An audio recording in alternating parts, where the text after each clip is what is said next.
여러분, 우리가 그리스도인이 되었다고 사실 모든 게 한꺼번에 다 변하는 게 아닙니다. 그렇죠? 성격 그대로고, 또 예전에 가졌던 그 욕심도 아직 나에게 많이 남아있는 것 같고, 또 예수 믿게 된다고 그냥 맨날 성경만 보고 말씀만 보고 그런 건 아니잖아요. 그래서 갑자기 변하지는 않는데, 여러분, 우리가 예수를 믿는 순간 확실하게 달라지는 것이 있습니다. 그건 뭐냐면, 우리 모두 하나님 안에서 가족이 돼요. 같은 공동체입니다. 이거는 단지 우리가 이렇게 사람들과 어울리는 것을 좋아하느냐 안 좋아하느냐 그 문제가 아니에요. 또 어느 특정한 교회를 다니고 있느냐 안 다니고 있느냐, 아니면 CD의 DNA 코스를 했느냐 안 했느냐, 그거와 모두 상관없이 우리가 하나님의 자녀된 줄 믿습니다. 그것이 우리의 정체성이에요. 자, 근데 더 놀라운 비밀은 우리가 이 정체성을 가지고 있고 그 사람들이 함께 모인 공동체는요, 세상을 감당할 능력을 갖게 됩니다. 이게 사실은 오늘 우리가 다뤄야 될 굉장히 중요한 주제인데요. 우리가 이루는 이 공동체, 우리가 지금 맺고 있는 하나님의 자녀들, 다른 자녀들과의 관계, 우리가 함께 모여서 예배하는 것, 함께 모여서 말씀을 나누는 것, 함께 찬양하는 것, 여기에 우리가 세상에서 감당할 그 사명, 우리가 감당해야 될 그 영적 싸움, 우리가 해야 될, 내 삶을 통해서 이루어야 될 하나님 나라의 일들, 그 모든 것을 감당하게 할 힘이 바로 그 공동체에서 온다라고 하는 사실입니다. 저는 오늘 그래서 이 미술사의 한 부분을 나누면서 그 주제를 가지고 여러분과 함께 나눠보려고 합니다. 인상파, 인상주의, 19세기부터 시작된 임프레셔니즘이라고 하는 이 인상파는 화풍이 그 이전 세대와 조금 다릅니다. 그러니까 그걸 보여드리기 위해서 일단 그림을 하나 보여드릴게요. 이거는 이제 르누아르라고 하는 화가가 그린 선상에서의 점심 파티라고 하는 것입니다. 이 자세히 잘 보이실지 모르겠지만 이전 사실주의에서는 이렇게 사람이나 사물을 정말 있는 그대로 그리는 것을 굉장히 중요하게 여겼는데, 이 그림을 보십시오. 이렇게 정교하지는 않죠. 근데 그 대신 색감을 굉장히 강조하고 좀 더 따뜻하고, 그리고 붓질을 이렇게 정교하게 하기보다는 조금 역동성 있게 했기 때문에 거기서 느끼는 생동감이 있습니다.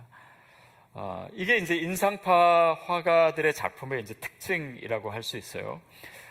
더 이상 설명은 저한테 이렇게 묻지 마십시오. 저는 말씀드렸지만 미술에 대해서는 정말 쥐뿔도 모릅니다.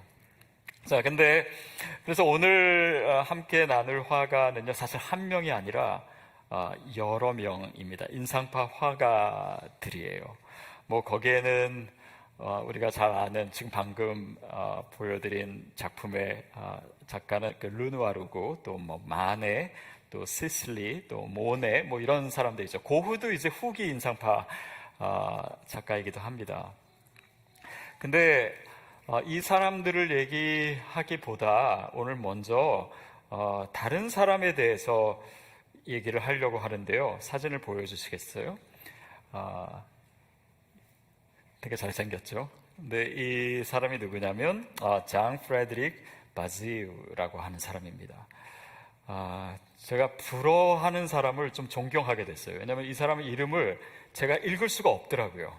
그래서 영어로 하면 그냥 바질 하면 되는데, 바지유, 하여튼 이 액센트나 이 어감이요, 제가 따라할 수가 없어요. 그래서 그냥 편의상 바지유라고 하겠습니다. 한글에서는 다 바지유 이렇게 얘기하더라고요. 자, 근데 이 사람은 부잣집 아들로 태어났습니다. 어려서부터 이제 미술을 좋아하고 또 미술가의 꿈을 꿨어요. 근데 그 아버지는 자기 아들이 의사가 되기를 원했습니다. 그래서 파리에 있는 의대를 보내고자 했는데 아들이 미술을 워낙 좋아하니까 이제 그 아들이 아버지의 얘기를 들으면서 한 가지 조건을 걸었어요. 제가 의대에 가긴 가는데 그 대신 미술 수업도 받게 해주세요. 그래서 대학 다니면서 이제 미술을 같이 배웠습니다. 미술 수업을 듣는데 이제 거기서 만난 사람들이 나중에 굉장히 유명한 인상파 화가들이 되는 아까 말씀드린 그런 모네나 마네나 이런 사람들이 이제 같은 클래스에 있었어요. 자, 그리고 그들과 친해지고 교제하기 시작했습니다. 그런데 이제 이 사람은 그 바지유는 의사가 되어야 되기 때문에 결국 의사 시험을 봤는데 시험에 떨어진 거예요. 떨어진 김에 재수를 안 하고 그냥 나는 미술을 좋아하니까 미술을 하고 싶습니다. 결국 아버지를 설득시켰어요. 그래서 이제 파리에 계속 남아있게 됐습니다. 근데 워낙 이제 집안이 돈이 많고 그래서 그런지 이 바지유는 파리에 그 자기 화실을 엽니다. 그리고 그 화실에 이제 친구들을 초대하기도 했죠. 그래서 1870년 그때쯤 이 바지유가 자기의 화실을 그림으로 그리는데요. 그림을 보여드릴게요. 이 제목이 한글로 하면 바지유의 화실입니다. 말하자면. 그 뒤에 이제 여기에 주소가 뒤에 붙어 있는 그 그림 제목이에요. 그림을 보면은 이제 한가운데 이제 그림이 있고, 그 옆에 서 있는 사람이 바지유입니다. 그리고 그 앞에, 지팡이랑 모자를 들고 있고 모자를 쓰고 있는 사람이 마네고, 또 그 옆에 있는 사람이, 모네일 겁니다, 아마. 그리고 그 르누아르는 이 계단에 있는 사람이에요. 어쨌든 그 당시에 이제 친구들이 그렸던 그림들도 이제 막 여기 걸려 있지요. 자, 이런 그림을 이제 그렸는데 이 화실은 나중에 인상파 화가들이 이제 여기서 작업을 하고 함께하고 또 말씀 아지트가 된 거예요. 그리고 여기서 굉장히 친밀한 교제를 나누고 새로운 화법을 시도하기도 하고 서로에게 대해서 이제 피드백도 주고 또 서로의 그림을 격려하기도 하고 여기서 그래서 이 장소 때문에 굉장히 친밀하고 아름다운 공동체가 마련이 된 거예요. 그리고 이 바지유라는 청년은 굉장히 착한 엄친아였던 것 같아요. 친구들 이렇게 다 가난한 그 화가들이니까 그림 도구를 사서 주기도 하고, 그리고 장소를 빌려주는 것은 물론이고, 그리고 어려운 화가들이고 무명이기 때문에 작품을 팔 수가 없잖아요. 팔리지가 않잖아요. 그러니까 너희들은 분명히 나중에 되게 유명한 훌륭한 화가니까 훌륭한 사람이 될 거야 라고 해서 그들의 그림을 사주기도 하고, 아버지한테 그때 전화 없었나요? 하여튼 연락해가지고 그림 좀 사라고 하기도 하고, 그래서 친구들을 막 도와줬다고 합니다. 하여튼 그런 헌신으로 인해서 이 화실을 중심으로 굉장히 아름다운 공동체가 준비되었습니다. 당시 이 파리의 미술계를 보면요, 그 미술계의 중심이 뭐였냐면 살롱이라고 하는 전시회였습니다. 근데 이것은 단지 파리뿐만 아니지 국가에서 주도하는 그 전시회인데 유럽 전체 예술의 중심이라고 할 정도로 이 살롱에 권위가 있었어요. 근데 이제 여기서는 그냥 아무나 작품을 전시할 수 있는 건 아니고 여기 심사위원들이 초대를 하는 그런 화가들의 작품을 전시를 합니다. 그래서 그 당시의 살롱의 모습이 어땠는지 그림이 하나 있어서 제가 보여드릴게요. 저렇게 이제 그림들이 많이 걸려 있고, 유명한 작가의 작품들은 이렇게 시선이 잘 맞는데 또 잘 보이는 데 걸려 있었겠죠. 그리고 좀 덜 유명하면은 저 위에 꼭대기에 아무도 안 보는데 걸려 있기도 하고. 근데 이렇게 해서 살롱에 작품을 전시하는 사람들은요, 그야말로 예술가로 추앙을 받고 또 그들의 작품도 굉장히 비싼 가격에 팔 수 있고, 그런 반면 이 살롱에 초대받지 못한 사람들은 어찌 보면 예술가 축에도 들어올 수 없는 그런 분위기였다라고 합니다. 그런데 이제 인상파 작가들, 물론 젊은 신예들이었겠죠. 이들이 작품을 내면요 다 퇴짜 맞았대요. 당시에 이 심사위원들이 이제 그 당시에 이제 미술의 어떤 그런 그 선입견 그 자체가 현실성이 있어야 되는데 인상파 화가들의 작품은 현실성이 떨어진다라고 이제 비난하면서 그러면서 이제 거부됐던 것이죠. 그래서 이들이 그냥 모여서 늘 이제 뭐 한탄도 하고 어떻게 할까. 그러나 우리가 지금 가지고 있는 이 예술적 소신은 지켜나가고 싶고, 뭐 그러다가 어느 한 사진 작가가 좀 돈이 많은 분이었는데 건물을 가지고 있었는데 거기에 이들에게 이제 빌려줘서 작품을 걸게 하고 계속해서 전시하면서 사람들이 이들의 작품에 대해서 호응하기 시작했습니다. 그리고 엄청난 이 미술계에 말하자면 파도가 일어나게 된 것이고 미술계를 뒤집어 엎은, 말하자면 미술사에서 이 인상파 화가들이 그런 열악한 환경 속에서 말하자면 상황을 완전히 바꿔놓은 일이 있었다라고 합니다. 자, 근데 이런 이야기들을 이제 많은 글들에서 얘기를 하고 있는데 어느 한 사람이 자기의 어떤 독특한 창조적인 작품을 가지고 그 시대의 사실주의에 대해서 뭔가 거기에 저항하고 또 자기 작품을 소신껏 했다라고 하면 사실은 아무 일도 안 일어났을 것이다.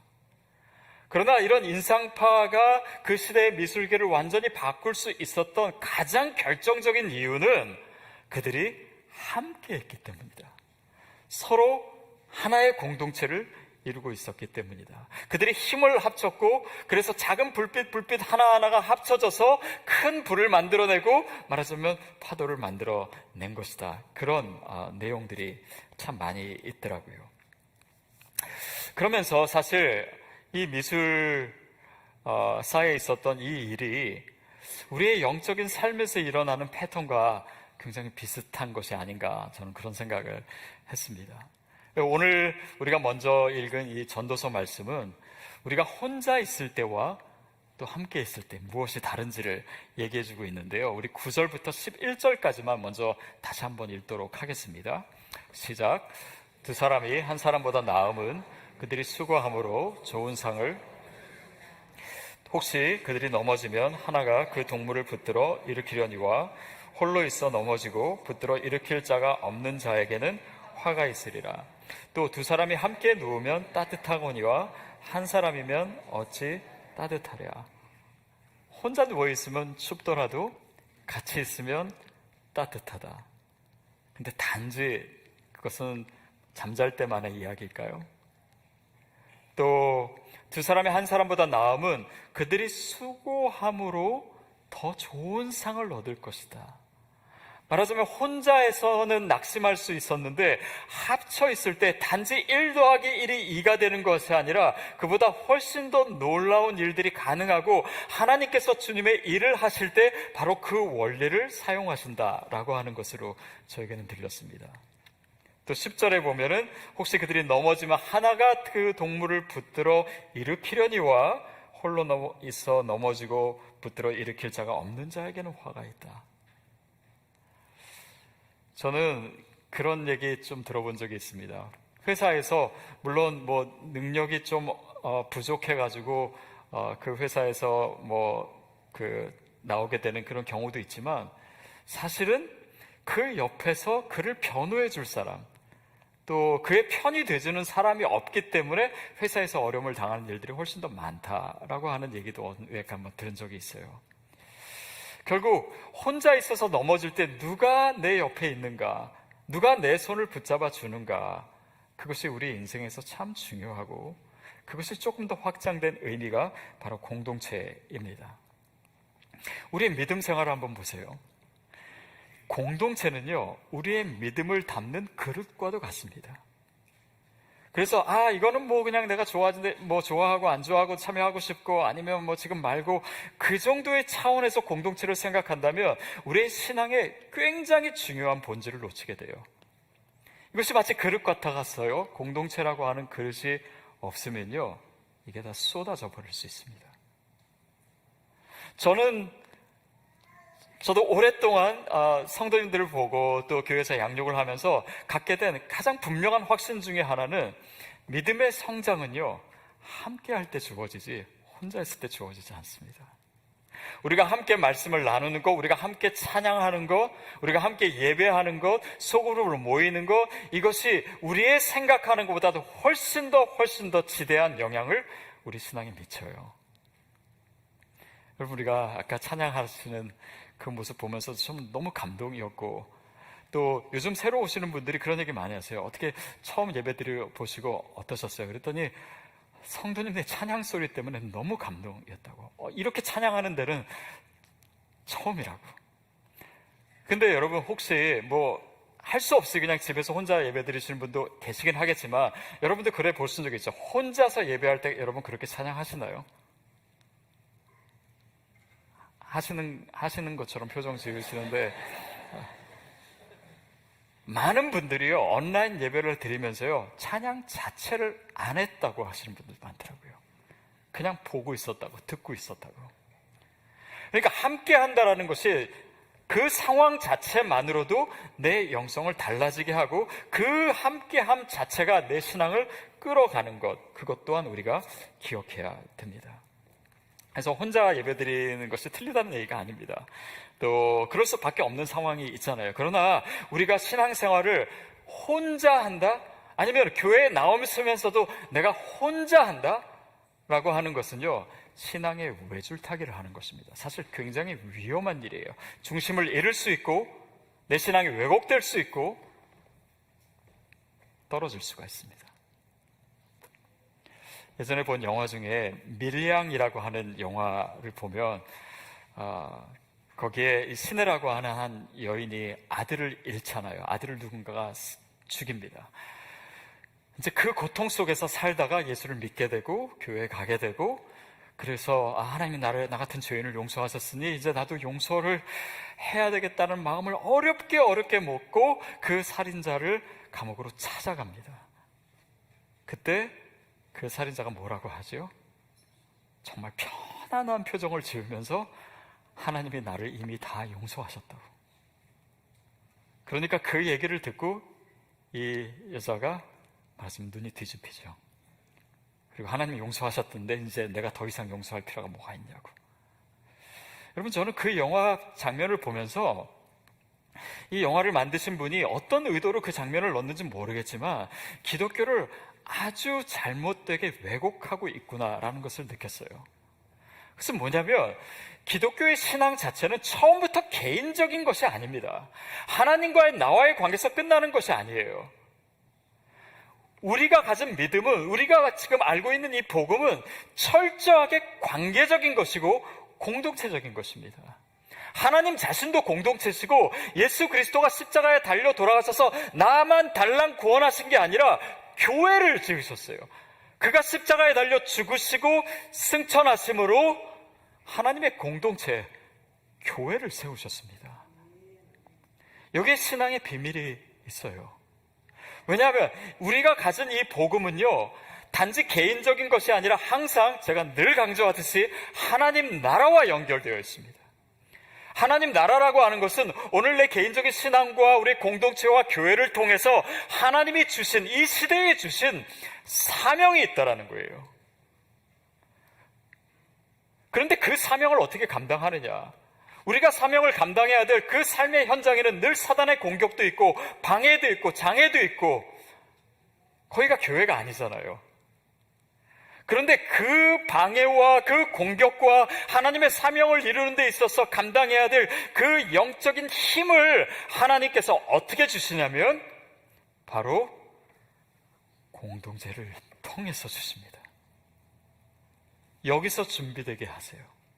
여기서 내가 믿는 사람으로 자라게 하세요. 여기서 감당할 그 역량을 가지고 세상에 나아가는 것입니다. 그래서 우리가 함께 모여서 예배하는 거예요.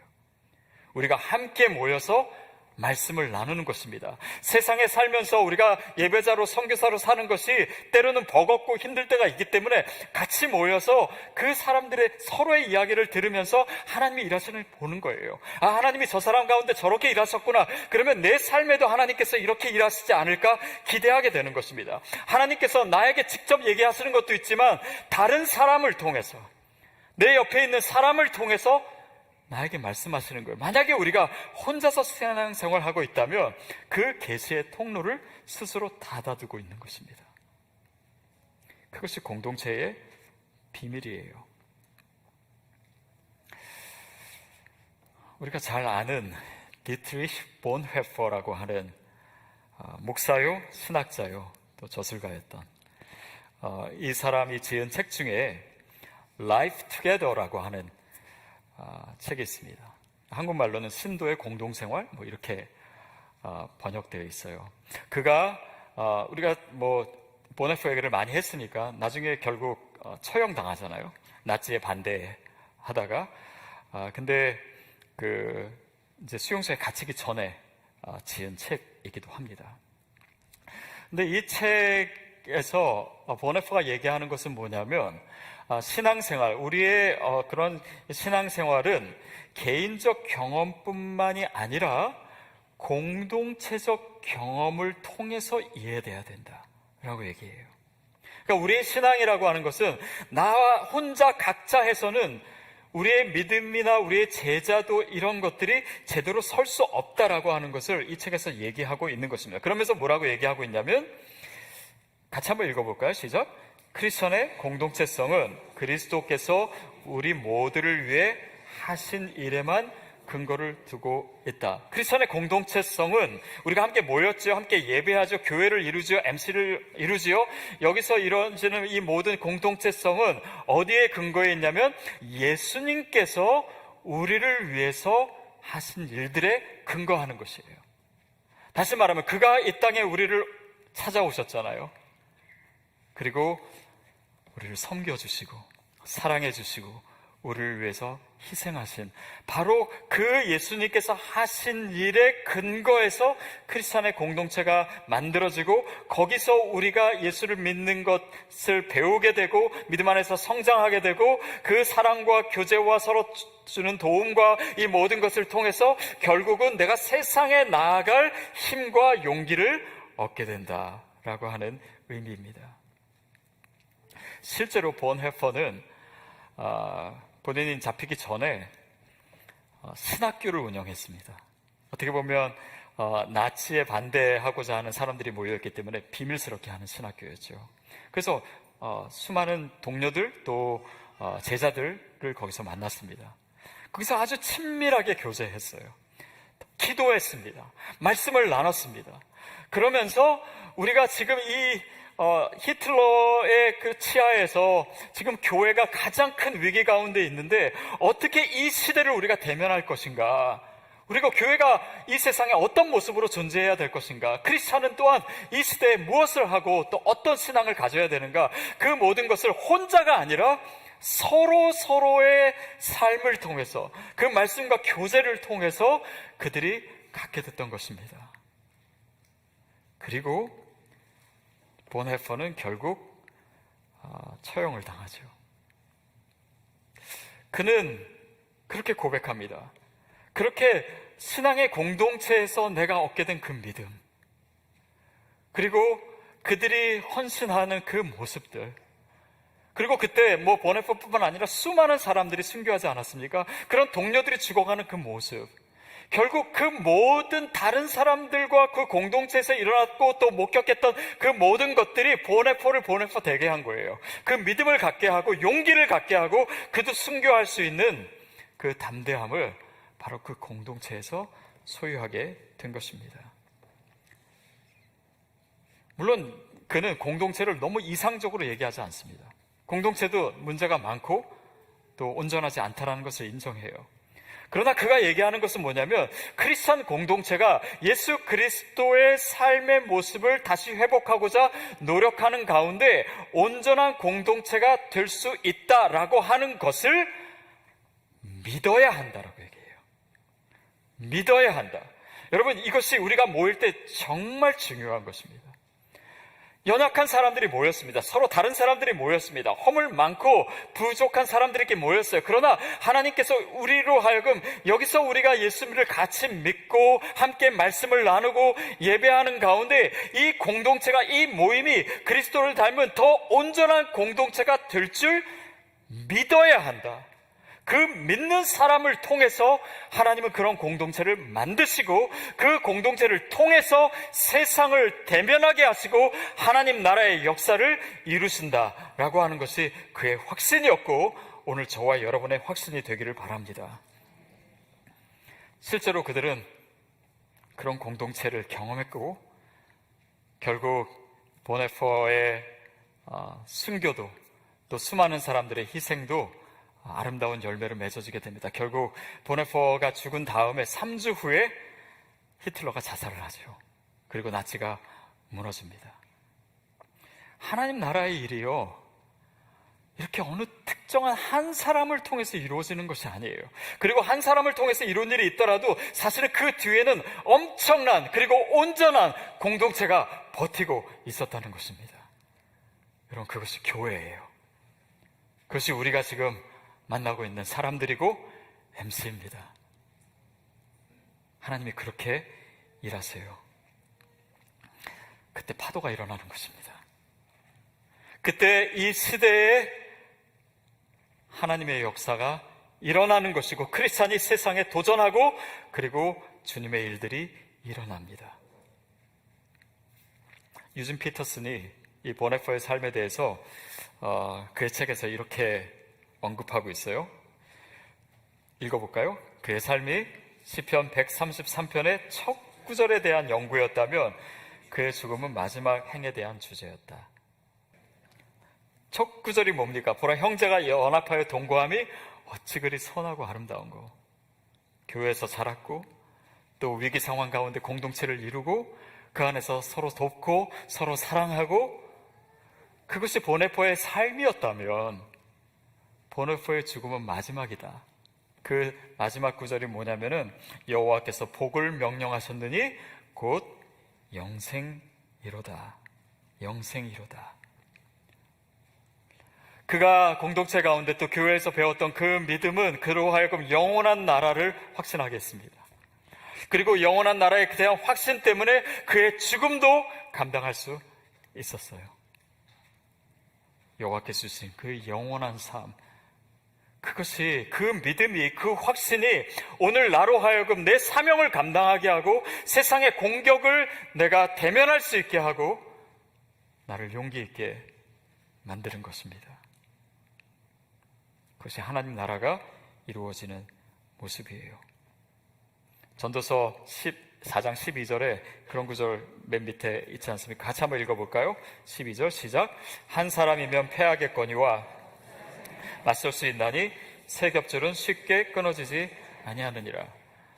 저는 예전에 개역 성경에는 세 겹줄을 안 그러고 삼겹줄이라고 그랬는데 그거 읽을 때마다 삼겹살이 생각났어요. 근데 번역을 잘 바꿨네요. 근데 한 사람이라면 패하겠거니와, 좀 패할 수 있습니다. 보네포는 죽었어요. 그러나 세 겹줄은 쉽게 끊어지지 아니한다. 하나님 나라는요, 혼자 일하는 것이 아닙니다. 세 겹줄은 끊어지지 않아요. 우리가 함께 할 수 있습니다. 저는 하나님께서 그래서 저와 여러분을 이곳에 모이셨다라고 저는 믿습니다. 어쩌면 영적으로 더 어려운 시기 아닙니까? 그러나 하나님께서 우리를 함께 모으셨고 혼자 말씀을 살아낸다는 것이 얼마나 어려운 일이겠습니까? 그러나 우리가 함께 하기 때문에 우리 삶 속에서 역사하시는 하나님을 더 강하게 느낄 수 있는 것입니다. 시편 133편에 보면 두 가지 이미지가 나옵니다. 하나는 기름이고 하나는 이슬이에요. 기름은 뭡니까? 그 머리에 기름이 흘러서 아론의 수염까지 흐른 것 같고, 이거는요 평소에 머리 안 감아서 끼는 기름을 얘기하는 게 아니에요. 제사장이나 왕을 임명할 때 붓는 기름입니다. 그러니까 우리가 서로를 대할 때 형제와 연합하고 자매와 연합, 이것이 뭐냐면 그 사람을 제사장처럼 왕처럼 여기는 거예요. 그게 복음을 살아내는 공동체의 모습입니다. 또 헐몬에 이슬이 내린 것 같고, 뭐예요? 그 헤르몬 산에 아침에 일어났을 때 그 찬란한 그 햇빛에 반사되는 그 이슬들, 그래서 그냥 뭐 꽃 하나, 풀 하나는 보잘것없을 수 있지만 거기에 이슬이 있음으로써 훨씬 더 아름답게 빛나는, 바로 그것이 우리가 공동체 안에서 서로를 대할 때, 또 나를 통해서 그 사람을 아름답게 만들고 또 그 사람을 통해서 내가 아름다워지는 모습입니다. 아까 바지유 얘기를 했잖아요. 근데 이 사람은 그 동료 화가들과 같이 그런 이 인상파 화가 협회에 이름을 올리지 못했습니다. 왜냐하면 아까 그 화실 그림을 그린 바로 그 해에 전쟁이 났고, 그리고 그 보불 전쟁이라 하는데 그 전쟁에 참여해서 거기서 전사를 하게 돼요. 그의 인생은 29살의 나이로 끝났습니다. 그러나 그가 사랑했던 사람들, 그가 정말 친구들을 사랑했기 때문에 자신의 것을 나누고 그들의 그림도 사주고 또 전쟁도 그런 마음으로 참여하지 않았을까 생각해 봅니다. 그래서 그의 인생은 빨리 끝났지만 그가 맺은 관계들, 이루었던 공동체, 그의 헌신의 열매들은 미술계의 커다란 흐름을 만들었던 것이에요. 보네포도 그렇지 않습니까? 그의 삶은 39살의 나이로 끝났지만 그의 순교와 또 그의 희생은 그 시대를 바꾸는 가장 아름다운 하나님의 역사의 통로가 되었습니다. 아까 그 바지유가 그렸던 그 그림 제가 잠깐 다시 볼게요. 그 바지유만을 조금 확대해가지고 제가 보여드리면요, 이 그림에 대해서 이야기를 읽다가 제가 재밌는 사실을 발견했습니다. 뭐냐면 그 아버지한테 자기가 쓴 글에 이런 글귀가 있더라고요. 친구들과 함께 즐겁게 제 화실을 그렸는데, 바로 아까 그 그림을 얘기합니다. 그림 속의 제 모습은 마네가 그려줬습니다. 자기 자신은 자기가 그려준 게 아니라 마네가 그린 거예요. 제가 약간 이 그림을 보면서 약간 이 사람 이기적으로 그렸다 생각했어요. 왜냐하면 키도 물론 크니까 크게 그렸겠지만 이렇게 롱다리로 그리고 포즈도 멋있게 하고 막 옷도 막 앙드레 기비 디자인 한 것 같은 옷 입고, 근데 자기가 그렸다면 이렇게까지 안 그렸을 것 같아요. 그러나 마네의 눈에는 친구들을 위해서 다 내어주고 늘 희생하는 친구가 너무 아름답게 보이지 않았을까, 그래서 더 멋있게 그려주지 않았을까 싶습니다. 하나님의 사람들이 공동체를 이룰 때는요, 내가 나를 아름답게 하는 것이 아니라 다른 사람이 나를 아름답게 더 만들어줍니다. 또 우리 삶에서 이루어지는 많은 일들이 결국 내 삶을 통해서 어떤 아름다움이 만들어지는가, 그리고 그 아름다움이 다시금 나에게로 돌아와서 내 인생을 더 아름답게 하는 방식으로 이루어지는 것이 아닌가 또 생각해 봅니다. 예수님이야말로 사실 고운 모습도 없고 풍채가 없이 오셨다라고 성경이 얘기합니다. 그러나 역사상 수많은 예술가들이, 아니 단지 그림뿐만 아니라 여러 영상이든 아니면 우리의 삶으로든 모든 것을 통해서 예수님만큼 아름답게 묘사되는 분이 있을까요? 왜 그럴까요? 그분이 우리를 섬기셨기 때문입니다. 우리를 사랑하셨고 희생하셨기 때문이에요. 바지유처럼 아니면 본 해퍼처럼, 아니 그거와 비교도 할 수 없을 정도로 공동체가 아름다워지기 위해서는요, 어떤 누군가의 그런 헌신이 필요합니다. 그런 희생이 필요해요. 여러분은 어떤 모습으로 서 계십니까? 예수님이 우리를 위해서 희생하셨습니다. 그런데 예수님은요, 자신이 그렇게 희생하셨을 뿐 아니라 그로 인해서 세상을 아름답게 하십니다. 교회를 아름답게 하십니다. 저와 여러분을 아름답게 만들고 계세요. 그 아름다움, 우리를 아름답게 만드신 거에 대한 반응으로 우리가 주님을 아름답게 찬양하는 것입니다.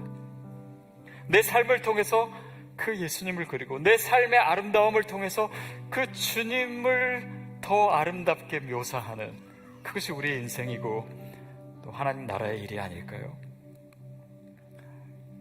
여러분, 그리스도인이 된다라고 해서 한순간에 모든 게 변하는 것은 아닙니다. 그러나 저와 여러분요, 매일매일 더 아름다워지고 있습니다. 왜냐하면 예수 그리스도의 DNA가 가득한 공동체에 내가 있기 때문에, 거기서 어떻게 사랑하고, 거기서 어떻게 헌신하고, 거기서 어떻게 희생하고 도와주는 것을 내가 배워가고 있기 때문에. 그래서 여러분, 우리의 공동체가 그리스도를 닮은 공동체로 온전하게 된다라고 하는 믿음을 가지셔야 됩니다. 그리고 그 공동체를 소중히 여기셔야 합니다. 그리고 그 공동체를 가장 아름답게 이뤄 가셔야 됩니다. 그러면 세상 속에서 하나님께서 우리에게 주신 그 사명을 이루어 나가는데 엄청난 파도가 밀려오게 될 거예요. 우리가 그 한 부분이 될 것입니다. 하나님 나라가 확장될 것입니다. 그러면 내 삶을 통해서도 이 인상파 화가들이 그린 그림보다 더 색깔이 따뜻하고, 더 사람들의 마음을 움직이고, 더 역동적이고, 그리고 더 생동감 있는 그런 그림이 저와 여러분의 인생을 통해서 분명히 그려질 줄 믿습니다.